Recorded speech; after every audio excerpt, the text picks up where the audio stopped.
Welcome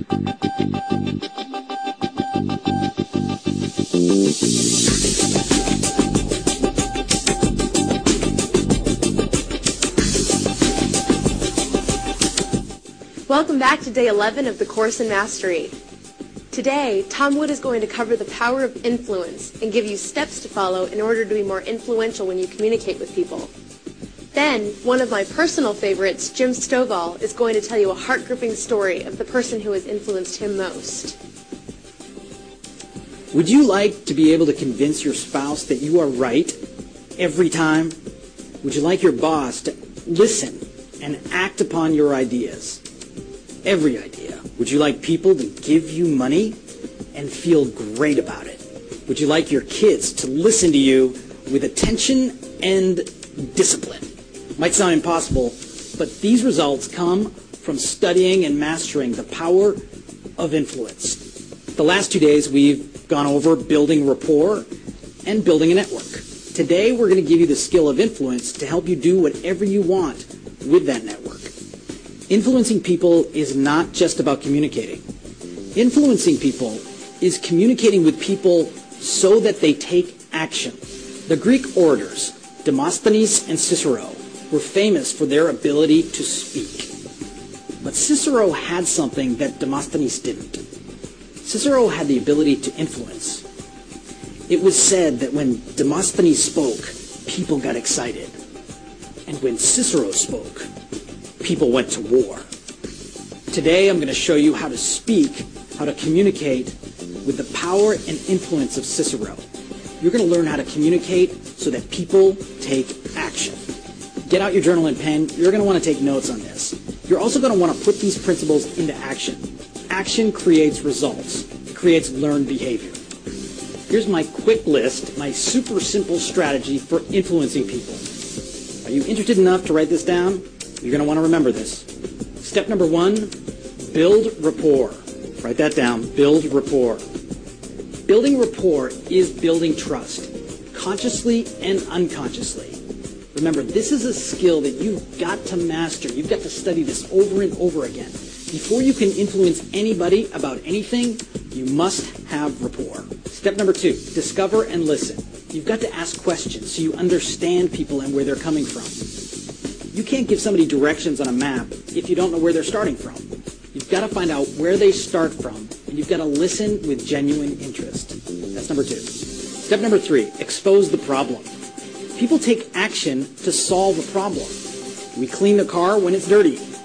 We go buy food when we're hungry. We listen to music when we need to escape. Finding out what the problem is and exposing it is the first step in creating that need, that desire to take action. Expose the problem. Step number 4, expose the solution and make it simple. People will not take action if they're confused. You've almost got to make it step by step clear how your solution will solve their problem, and they've got to feel like they can do it. This is one of the biggest problems orators make when trying to influence people. When you give a solution, it's got to be simple. Number 5, appeal to emotions. All action comes down to emotion. Some people say that emotion is energy in motion. Facts tell. Stories sell. If you want to create emotion, tell stories. Cicero knew the value of stories. He created emotion. That emotion created action. And finally, number 6, you must ask for action. You have to have the confidence to ask people to take action. Like a waiter that's not connected to the outcome when he asks or she asks, do you want some coffee? You've got to ask like that. Are you ready to take action? Great. Let's get started. In my study of excellence, all great influencers use these 6 principles, and there are many more. A book that I highly recommend is a book by Robert Cialdini called Influence, The Psychology of Persuasion. Now comes my call to action. Today, I'd like you to take these 6 principles and put together a plan to influence somebody for something, anything, but use all 6 principles. You will learn so much by planning out with these 6 principles. While you do it, have fun. We'll see you tomorrow.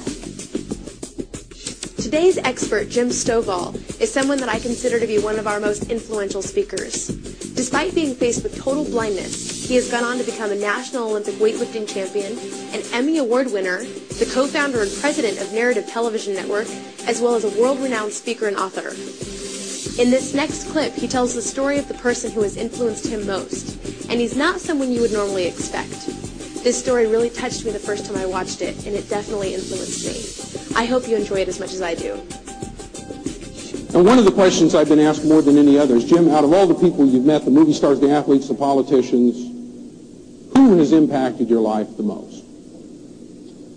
And there is one guy that's impacted my life more than any other, and I kind of want to introduce you to him as I close today. When I was 17 years old, I was getting ready to go to college, and as many of you remember, one of the things you have to do when you go to college is fill out a lot of paperwork. They want to know everything about you. And part of this paperwork required you to get a physical exam. Now, when I was 17, I couldn't imagine, why do I got to get a physical exam to go to college? Now that I'm on the board of several universities, I understand. You see, they want to make sure you're healthy so you don't die before you pay off your student loans. That's right. It's very important to colleges and universities today. Well, part of this physical exam they wanted me to get had this little card attached to the bottom of it. It said routine eye test. Never forget that, the routine eye test. So I take it into our family eye doctor, and you guys know how it works. They put the drops in your eyes, and they shine the light in there, and you read the chart. And I was about ready to go when a second doctor comes in, and he puts his drops in there and shines his light in there, and I had to read his chart. And then a third guy shows up, and he ran a couple of more tests. And then the three doctors kind of had a huddle over in the corner. They were talking about this. And finally, the three doctors took me down a long hall, and they sat me down, and they said, Jim, we're not sure why, and we're not sure when, but we do know that someday you're going to be totally blind, and there's not one thing we can do about it. And your whole world just stops. I didn't know what I was going to do. So I just went into my famous denial phase. I just acted like it was never going to happen because I couldn't deal with it. You ever know anybody, they can go about 80 miles an hour straight toward a brick wall and they act like nothing bad is ever going to happen in their life? Well, that was me. Had a marvelous capacity for burying my head in the sand, so I just went on to college. Now, near where I went to college, there is a school for blind children. And to this day, I don't know what my motives were. I don't know if I was trying to make a deal with God or help out or learn more about it or what. But I went over to this school for blind children, and I met with the principal. And I said, look, I'm 17 years old.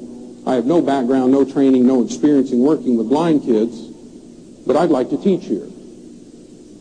Well, you can imagine how excited they were to see me. Oh, yeah, here's the guy we've been looking for right here. But they did say, Jim, if you're really serious about this, we do have one kid you can kind of work with one-on-one. Well, I said, I was kind of thinking of having my own class, actually. And they said, Jim, you either work with this one kid or you get out of here. I said, okay, what do I teach this kid? And they said, Jim, that's just it. Christopher is 4 years old. He's totally blind. He has a lot of other physical problems. And we have determined that he's never going to grow or learn or advance or develop any more than he already has. So what we want you to do is keep him quiet and keep him away from the other kids so at least they can learn their lessons, because Christopher will never learn any more than he already has. Ladies and gentlemen, don't you ever forget that we always live up to the expectations we have of ourselves, or those expectations that we allow other people to place upon us. Thank you.